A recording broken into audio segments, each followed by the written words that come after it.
I feel like it was always what it seemed so seamless for you. And I would love, even for myself, for the listeners out there, what are some tips? Like, how do you handle your children? Like, because we drink together. I mean, now I'm 40, but like, there is that, I would think there's that transitional period that you have to, Right. okay, this is normal.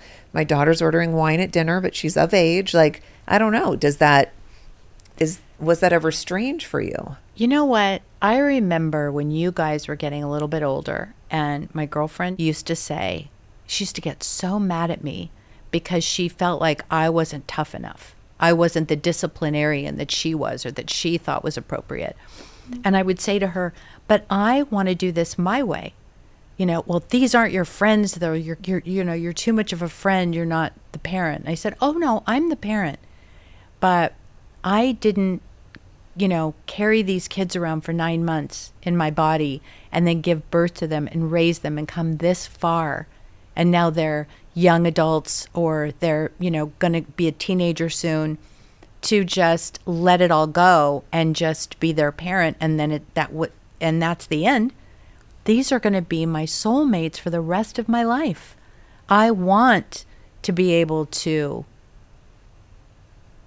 find our own love language with each one of my kids, because you guys are all so different, but yet we have a thread. We're all so alike. And I think that that's what makes us so close, is we love each other so much, but that was always the lesson. I always said God first, family second, and everything else comes after that. And I taught you and raised you like that. We went to church and I took you to Bible study when you were a toddler and when you got a little bit older, and tried to instill those types of belief and spirituality, because I think it's a huge part of growing up. And it's how we live our lives now. We believe in God and we say our prayers, and you have Bible study at your house on Thursday nights with your kids and all the cousins. And I think prayer is so important in our family, and we all pray a lot about everything. And I really think that's an important part of who we all are. And then I think that just our love language, my love language with each one of you, is just a little bit different.